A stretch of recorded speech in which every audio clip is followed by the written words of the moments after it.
പല ആശുപത്രികളുടെയും പ്രത്യേകിച്ചും സർക്കാർ ആശുപത്രികളുടെ സ്ഥിതി ദയനീയമാണെന്ന റിപ്പോർട്ടുകൾ പലയിടങ്ങളിൽ നിന്ന് പുറത്തു വന്നു. പക്ഷേ അത് ഒന്നടങ്കം ആക്ഷേപിക്കുന്നതല്ല ആരോഗ്യ മേഖല. എങ്കിൽ കൂടി അത്തരത്തിൽ സർക്കാർ ചില സ്ഥാപനങ്ങൾ അങ്ങനെ പ്രവർത്തിക്കുന്നുണ്ട്, അവിടെ മതിയായ ഉപകരണങ്ങളില്ല എന്നൊക്കെയുള്ള പരാതികൾ അത് പറയുന്നുമുണ്ട്. അത്തരത്തിൽ ഒരു വാർത്തയിലേക്കാണ് നമ്മൾ ഇനി കടക്കുന്നത്. കോഴിക്കോട് ബീച്ച് ആശുപത്രിയെക്കുറിച്ചാണ്. അവിടുത്തെ പരിമിതികളിൽ വീർപ്പുമുട്ടുകയാണ് സാധാരണക്കാർ. കഴിഞ്ഞ ദിവസം ആൻജിയോഗ്രാം മെഷീൻ തകരാറിലായതിനെ തുടർന്ന് രോഗികളെ ഡിസ്ചാർജ് നൽകി അയച്ചതിനെതിരെ വ്യാപക പ്രതിഷേധങ്ങളാണ് പല കോണുകളിൽ നിന്നായി ഉയർന്നു വരുന്നത്. മടക്കി അയച്ച രോഗികളെയാകട്ടെ മറ്റ് ഒരു ആശുപത്രിയിലേക്കും റെഫർ ചെയ്തതുമില്ല.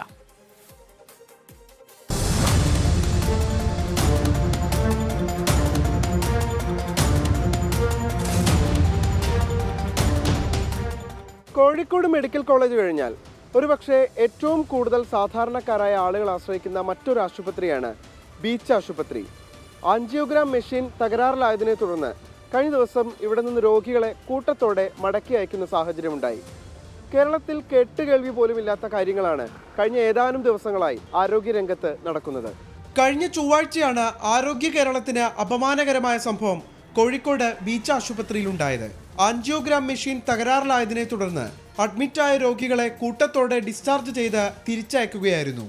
എന്നാൽ ഇവരെ മറ്റാശുപത്രിയിലേക്ക് റഫർ ചെയ്യുകയോ എന്നു വരണമെന്ന് നിർദ്ദേശിക്കുകയോ ചെയ്തില്ല. വ്യാപക പ്രതിഷേധമാണ് ആശുപത്രി നിലപാടിനെതിരെ ഉയരുന്നത്.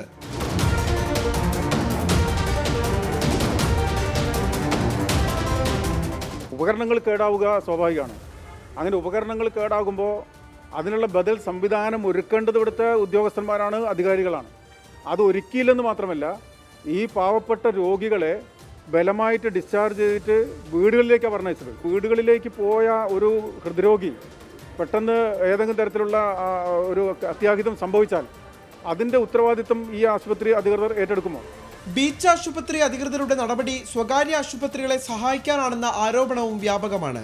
കാരണം ഇതിനു മുമ്പ് ഇതേപോലത്തെ വിഷയങ്ങൾ പല രീതിയിലും, ഇപ്പോൾ ലാബിൻ്റെ പ്രവർത്തനം വേണ്ടത്ര രീതിയിൽ സജ്ജമല്ല എന്ന് പറഞ്ഞുകൊണ്ട്, അതുപോലെ തന്നെ നമ്മുടെ ഫാർമസി നിൽക്കുന്ന കെട്ടിടം, കോട്ടയത്ത് ഒരു അനുഭവം നമ്മുടെ കോഴിക്കോടും സംഭവിക്കാൻ പോവുകയാണ്. കാരണം ലാബ് നിൽക്കുന്ന കെട്ടിടം അല്ലെങ്കിൽ ഫാർമസി നിൽക്കുന്ന കെട്ടിടം നിങ്ങൾക്ക് നോക്കിയാൽ അറിയാം, ടാർപ്പായ ഷീറ്റ് കൊണ്ട് വലിച്ചു കെട്ടിയിട്ട്, വർഷങ്ങളോളം പഴക്കമുള്ള ബിൽഡിങ് ടാർപ്പായ ഷീറ്റ് കൊണ്ട് വലിച്ചു കെട്ടിയിട്ട് താഴെ വെള്ളം ഉറ്റി വീഴുന്ന അവസ്ഥയാണ് ഫാർമസിയിൽ പോലുള്ളത്. ഫാർമസിയുടെ അകത്തളങ്ങൾ നിങ്ങൾക്ക് പോയി നോക്കിക്കഴിഞ്ഞാൽ അറിയാം, ജനങ്ങൾ ഇരിക്കുന്ന സ്ഥലങ്ങളിൽ പോലും വെള്ളം കെട്ടിക്കിടക്കുന്ന അവസ്ഥയാണുള്ളത്. ഈ വിഷയങ്ങളൊക്കെ ഞങ്ങൾ മുന്നേയും ചൂണ്ടിക്കാണിച്ചിട്ടുണ്ട്. ഇവിടെ പല രീതിയിലുള്ള വിഷയങ്ങളാണുള്ളത്. എക്സ്റേ പൈപ്പ് പൊട്ടിയതിനെ തുടർന്ന് മെഷീൻ കേടായെന്നത് ശരിയാണെങ്കിലും രണ്ടുപേര് മാത്രമേ തിരിച്ചയച്ചിട്ടുള്ളൂ എന്നാണ് ആശുപത്രി അധികൃതരുടെ മറുപടി. ഉടനെ രോഗികളെ തിരികെ വിളിക്കുമെന്നും ആശുപത്രി അധികൃതർ വ്യക്തമാക്കുന്നു. വലിയ സൗകര്യങ്ങളുള്ള സ്വകാര്യ ആശുപത്രികളിൽ ചികിത്സ തേടാൻ സാമ്പത്തികമായി സാഹചര്യമില്ലാത്ത ആളുകളാണ് ഇത്തരം സർക്കാർ ആശുപത്രികളെ കൂടുതലായും ആശ്രയിക്കുന്നത്. അവർക്ക് മതിയായ സൗകര്യങ്ങൾ ഉറപ്പാക്കി നൽകേണ്ടത് സർക്കാരിന്റെ ഉത്തരവാദിത്വമാണ്. അത് അധികാരികൾ ഓർത്താൽ നന്ന്. നിഖിൽ പ്രമേഷ്, 24 കോഴിക്കോട്. പൊതുജനം കഴുതയല്ല സാർ. ജനങ്ങൾ ഏത് രീതിയിലും സഹകരിക്കാൻ തയ്യാറാണ്. കാരണം ഉപകരണങ്ങളാകുമ്പോൾ അത് പണിമുടക്കാം, അല്ലെങ്കിൽ അതിൻ്റെ തകരാറ് സംഭവിക്കാം, ഇതൊക്കെ ജനങ്ങൾക്ക് മനസ്സിലാകുന്നുണ്ട്. പക്ഷേ അങ്ങനെ സംഭവിക്കുമ്പോൾ അതിനൊരു ബദൽ മാർഗം ഒരുക്കുക എന്നാണ് ഇപ്പോൾ നമ്മൾ കണ്ട പ്രതികരണങ്ങളൊക്കെ സൂചിപ്പിക്കുകയും ചെയ്തത്. എന്തായാലും നൂറുകണക്കിന് ആളുകളാണ് ഈ ആശുപത്രിയുടെ ശോച്യാവസ്ഥയിൽ ദുരിതം അനുഭവിക്കുന്നത്. അതിലേറെയും സാധാരണക്കാരാണ് എന്ന് പറയാതെ വയ്യ. ബീച്ച് ആശുപത്രി അധികൃതരുടെ നടപടി സ്വകാര്യ ആശുപത്രികളെ സഹായിക്കാനാണ് എന്ന ആരോപണവും വ്യാപകമായി ഉയർന്നിട്ടുണ്ട്. ആശുപത്രി ആശ്രയിക്കുന്ന ആളുകളുടെ ഈ വിഷയത്തിലെ പ്രതികരണങ്ങൾ കൂടി കാണാം. ഇതിലേക്ക് വരുന്ന വഴി അവിടെ ഫുള്ളും ഈ വെള്ളം നിറഞ്ഞിട്ട് ഒരാൾക്ക് നടക്കാൻ പറ്റാത്ത സ്ഥിതിയിലാണത്. ഇപ്പോൾ രോഗികളായാലും ഇപ്പോൾ അവരുടെ കൂടെ വരുന്ന ആൾക്കാരായാലും ഈ ഒരു ഹോസ്പിറ്റലിലേക്ക് വരുന്ന സമയത്ത് ഫുള്ളും വെള്ളത്തിൽ നമ്മൾ ഇറങ്ങി നടക്കുന്ന സ്ഥിതിയിലാണ്, കുട്ടികളെ കൊണ്ടുവരുന്ന സമയത്തായാലും. അല്ല, ഇത് നല്ല രീതിയിൽ പോകണം. കാരണം ഈ ജനങ്ങൾ ഈ ഏരിയയിൽ മുഴുവൻ നിൽക്കുന്നത് ബീച്ച് ഹോസ്പിറ്റലിനെ ആശ്രയിച്ച് നിൽക്കുന്നവർ മര്യാദയ്ക്കുള്ള രീതിയിൽ മുന്നോട്ട് കൊണ്ടുപോയിട്ടില്ലെങ്കിൽ ബുദ്ധിമുട്ടുള്ള കാര്യമാണ്. മന്ത്രി ഇതിന് വേണ്ടുന്നത് നടപടി എടുക്കണം. ജീവനക്കാരില്ലാത്ത കുഴപ്പം തന്നെയാണ്. എന്നുവെച്ചാൽ എത്രയോ 100 പേഷ്യൻറ്റിന് ഒരു നേഴ്സാണ്.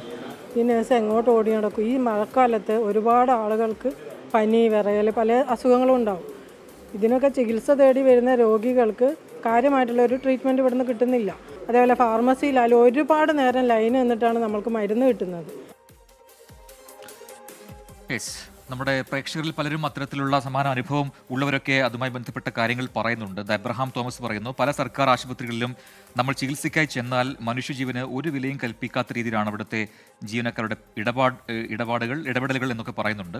അനുഭവത്തിൽ നിന്നാണ് ഞാൻ ഈ പറയുന്നതെന്ന് അബ്രഹാം തോമസ് പറയുന്നു. ഇത് നമ്മൾ സർക്കാർ സംവിധാനങ്ങളെ, സർക്കാർ ആശുപത്രികളെ അടച്ചാക്ഷേപിക്കുന്ന ഒരു റിപ്പോർട്ടല്ല മുന്നോട്ട് വെച്ചത്. അത്തരം പ്രശ്നങ്ങളുള്ള ഇടങ്ങളുടെ അത് തുറന്നു കാട്ടുക മാത്രമാണ് ചെയ്യുന്നത്. നല്ല നിലവാരത്തിൽ പ്രവർത്തിക്കുന്ന എത്രയോ സർക്കാർ ആശുപത്രികളുണ്ട് നമ്മുടെ സംസ്ഥാനത്ത് എന്നുള്ളത് നമുക്ക് അറിയാവുന്നതാണ്. പക്ഷേ എങ്കിലും ഇത്തരത്തിൽ ജനങ്ങൾ ബുദ്ധിമുട്ട് അനുഭവിക്കുന്ന ചില കേന്ദ്രങ്ങളുണ്ടെങ്കിൽ അത് സ്വാഭാവികമായും അധികൃതരുടെ ശ്രദ്ധയിലേക്ക് എത്തിക്കുക എന്നത് 24-ന്റെ ഒരു ഉത്തരവാദിത്തമാണ്. അതാണ് ചെയ്യുന്നത്.